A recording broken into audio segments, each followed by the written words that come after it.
มอบเงินให้สร้างค่าสร้างให้เพิ่นก็พี่น้องเอ้ยแม่นยังค้างเพิ่นอยู่เท่าไหร่ประมาณ3ล้าน ป เนาะ ระมาณ2.5 ล้านบ่ 3ล้านก็สิ ยัง3 ล้านเนาะบ่หยอกเพิ่นยัง เป็น 3 ล้าน เงินไทยนี่ก็สิประมาณ 5,000 บาทถ้าจ่ายเลย1,000 6,000ทั้งเบิด เขาจ่ายไปแล้วทั้งหมดน่ะ3.7 ล้านเนาะ3.7 ล้านแต่ว่าเขาจ่ายไปแล้ว700,000พี่น้องยังไปพรใหม่บ่เด้อเพิ่น ทำไมคือ บูลายภาษาลาวลูกเอ้ยจำได้ว่าจำนำชะตุขอบใจละลาย เพิ่นอยู่ดีไม่แห้งเนาะ โดยให้อยู่ดีมีแห้งให้มุ่งมาดปรารถนาให้ร่ำให้รวย ขอบใจด้วยอ้ายที่ฝากเงินให้เขามาเลยไม่ให้น้อง ขอบใจได้หลายขอให้อ้ายอยู่ดีมีแหงเด้อขอให้ร่ำรวยแต่เนี่ย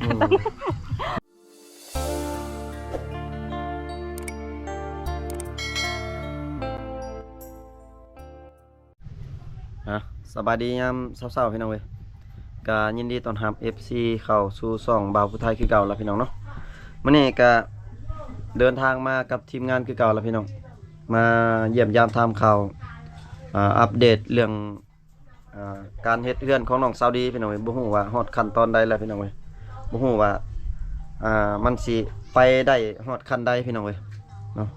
แล้วก็สิมามอบเงินค่าสร้างเรือนไม้พี่น้องเพราะว่าสร้างเพิ่นเลื่อยแล้วพี่น้องค่าเพิ่นเลื่อยแม่น3.7 ล้านพี่น้องเว้ยเพราะว่าสุดก่อนแม่นอีพีก่อนแม่นทีมงานจ่ายให้เพิ่นซื้อน้ำมันแล้ว700,000พี่น้องยังแต่3 ล้านพี่น้องเว้ยมื้อนี้ทีมงานสิมาถามแล้วก็สิมามอบเงินให้สร้างเพิ่นเลยพี่น้องเว้ยตอนนี้ก็อยู่เฮือนของน้องซาวดีแล้วพี่น้องเว้ยสบายดีอ่ะ จ้าสวัสดี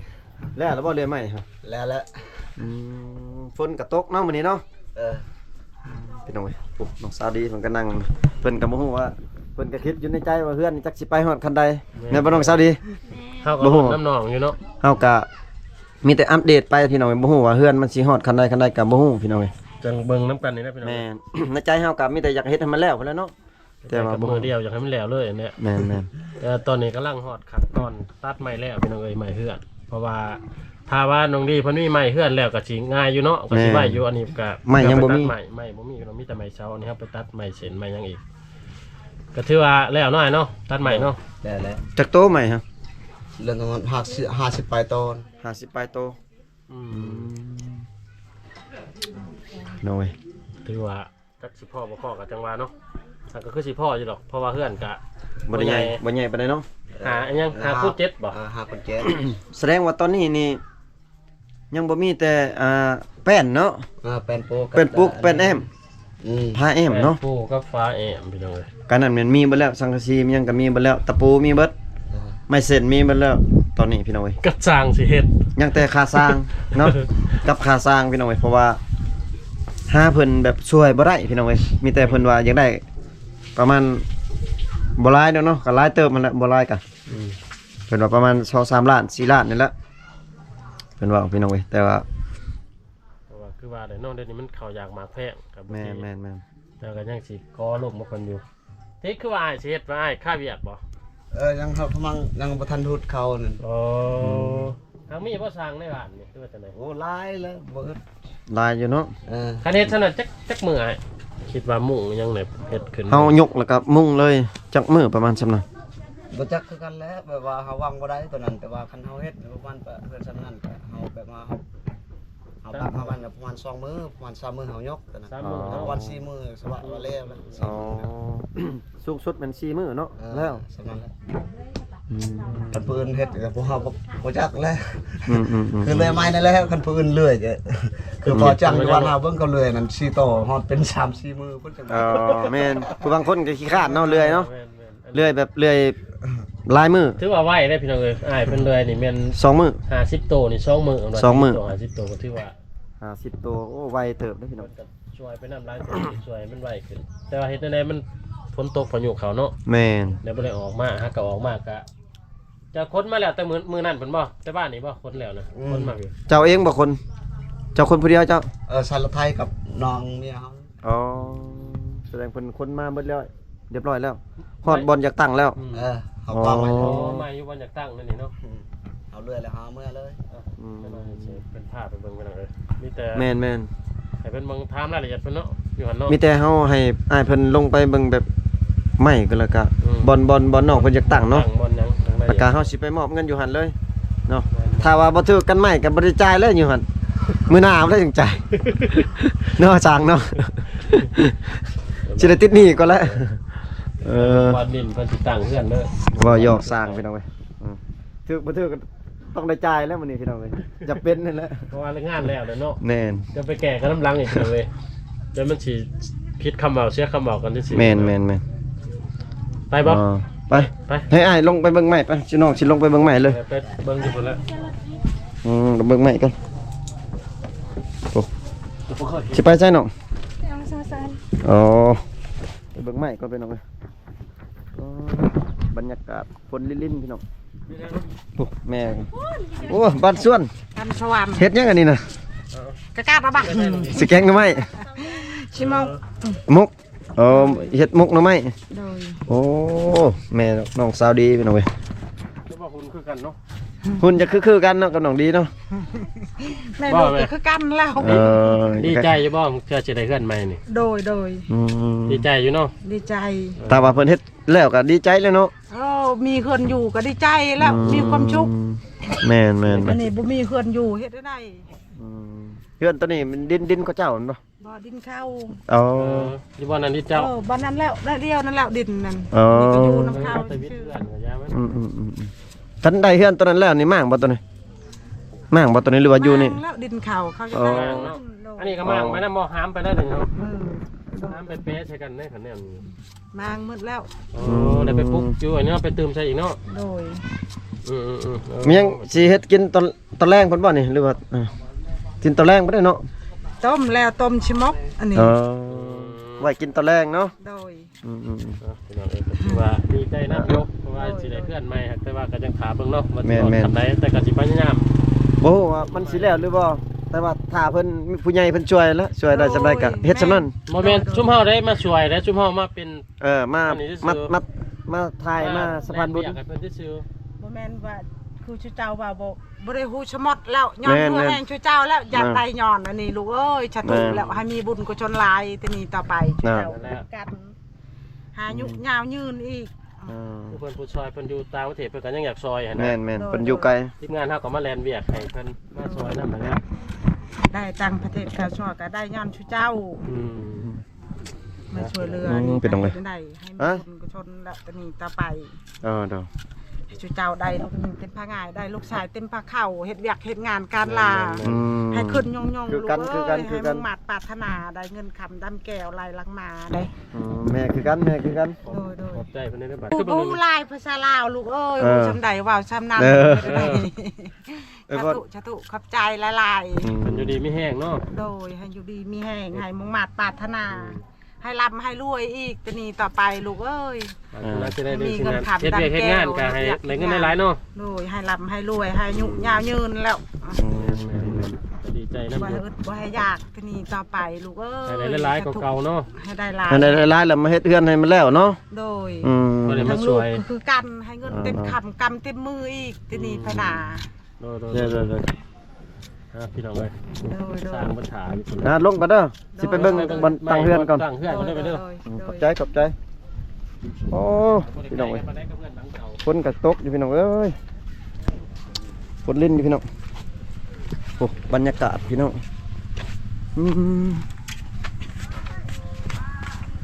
บรรยากาศ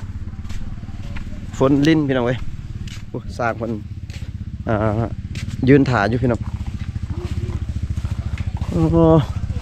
นี่เป็นเฮือนเก่าเพิ่นเนาะพี่น้องเพิ่นสิมาหั่นแหละ โอ้ ตัวนี้ ทีม ไม่ งาน นี่ เฮา ไม่อีซั่นไง ไม่กระโดน ไม่กระโดน มันก็โดนตัวนี้มันเจ็ดอันนั้นแข้งมันติเนาะตรงบ่ตรง มัน ตรงอยู่พื้นตัวนี้ ตอนนั้นมันเรือแล้วเอาเลย เรือแล้ว ขอช่องมั้ยตอนนั้นเรือ เฮ็ดตรงมันพี่น้อง มันจักเซนมานี่ไม่ตรงนะไม่ตรงเลยประมาณจักเซน จักเส้นตัวนี้ตรงมันนี่เฮ็ดเสาละเส้นบ่เฮ็ดเสาหนึง ใส่ซอง ใส่ช่องบ่ ยังบ่พอช่องโตน แสดงว่ายังบ่พอแสดงว่า มันเรือแล้วเข้าเตา ตัวเก่าแน่ ตัวเตา โอ้อยู่ในแม่นเลยนี่ ตัวเก่าก็ยังเนาะ เช่านึงเฮ็ดตัวนึงบ่หรือบ่ช่อง ใส่ช่องเลย ใส่ช่องครับ แน่มันอยู่ต้นกระชอง ตัวนี้จักโตนี่ ตัวนี้ 50 มัน50ปลายโต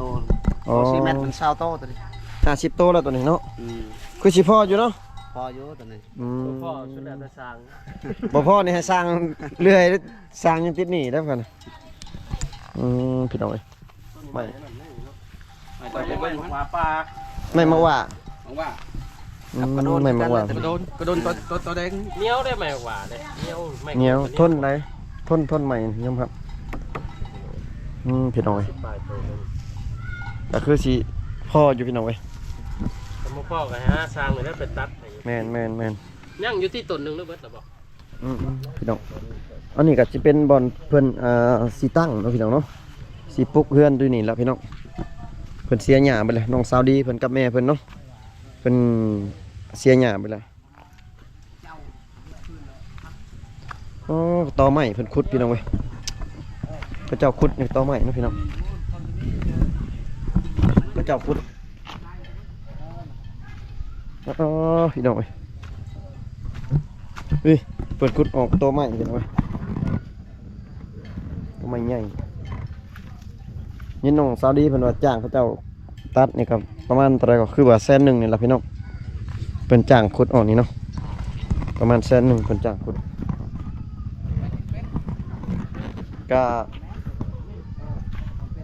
คือสิถ่าแต่ยกนะพี่น้องเอ้ยตอนนี้ก็มีแต่ถ่ายกแล้วก็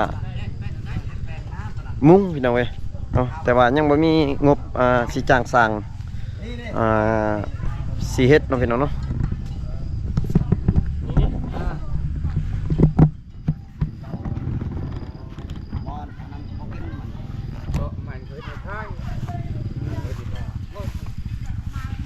นี่ไม่ตรงเนาะพี่น้อง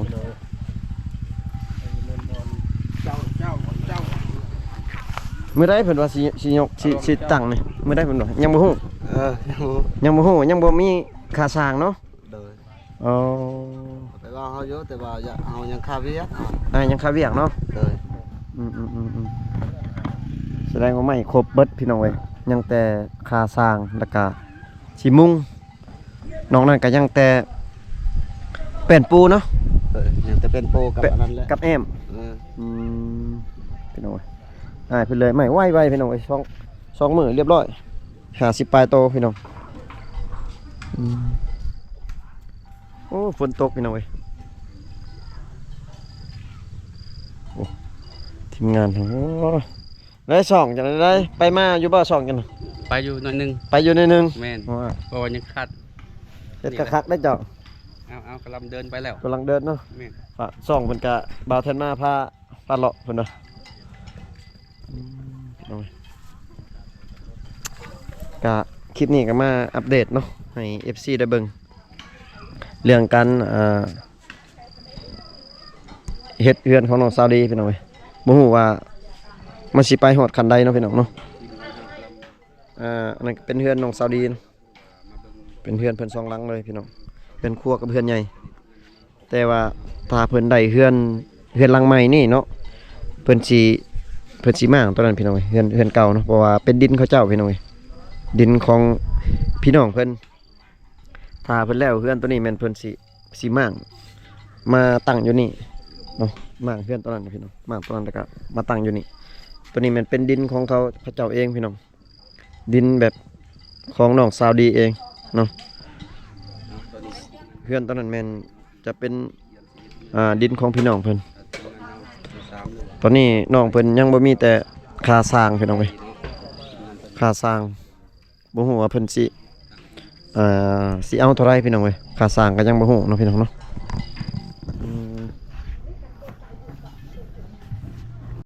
ตอนนี้ก็มีแต่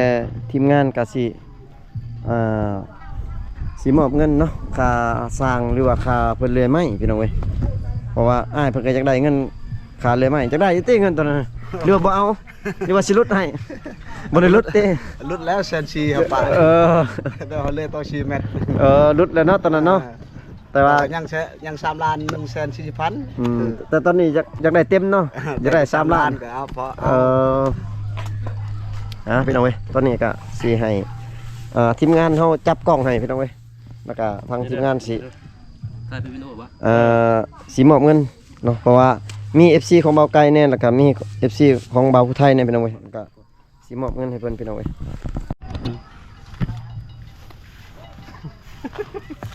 พี่น้องเว้ย บอกไปเลยของ ต น้ อ อน ง นี้ก็สิมอบเงินให้สร้าง ค่าสร้างให้เพิ่นก่อนพี่น้องเอ้ย แม่น ยังข้างเพิ่นอยู่เท่าไหร่ประมาณ3ล้าน ป เนาะ ระมาณ2ล้าน5บ่ 3ล้านก็สิ ยัง3ล้านเนาะบ่หยอกเพิ่นยัง เป็น 3ล้าน เงินไทยนี่ก็สิประมาณ 5,000 บาทถ้าจ่ายเลย1,000 6,000ทั้งเบิด เขาจ่ายไปแล้ว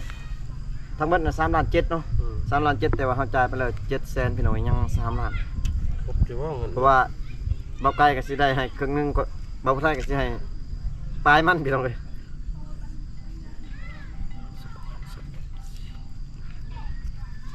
ถึง นับมาครบเขาชินับให้เด้อ 1 2 3 4 5 6 7 8 9 10แจ้งอยู่ติเปล่า เห็นอยู่บ่นี่ เห็นอยู่ FC เพิ่นเบิ่ง อย่าให้มันแยงในกล่องเลย2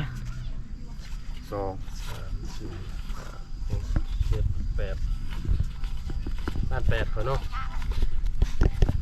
12ครับ เจ้าล้าน2 ล้าน2 เอาให้เบิ่งครบแล้วติ ครบเลย เอาให้นับเบิ่งก่อน นับนับเบิ่ง นับเบิ่งก่อนเด้เจ้าวิทย์แต่มื้อก็แล้วเด้อย่าว่าบ่ครบเดี๋ยวบ่ให้คืนเด้ เข้าใกล้ๆให้ FC ได้เห็นนะเข้าใกล้ๆนี่อ๋อนับเบิ่งนี่ ตัวนี้ล้านหนึ่งตัวนี้ นับเบิ่ง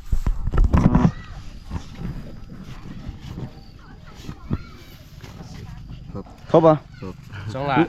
เหมือนเรือตี้500,000เรือ500,000บ่จัก ถือว่า ม แล้วล่ะพี่น้องเอ้ยให้เพิ่นพอได้เพิ่นไปซื้อข้าวซื้อน้ำ แม่น ซอยกันนั่นแหละ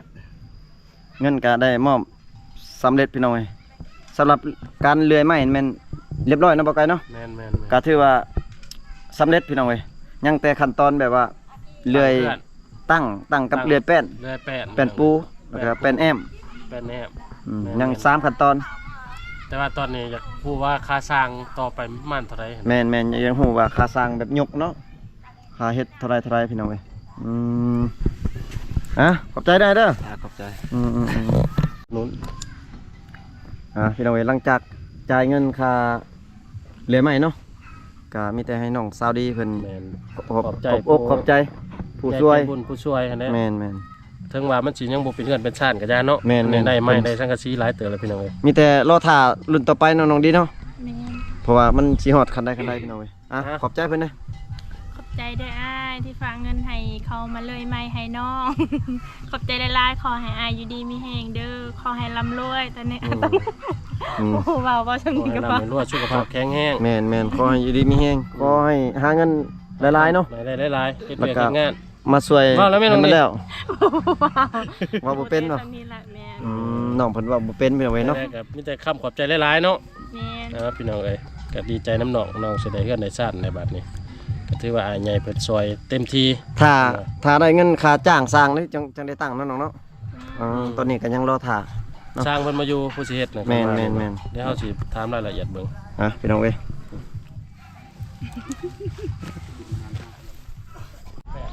พี่น้องเอ้ย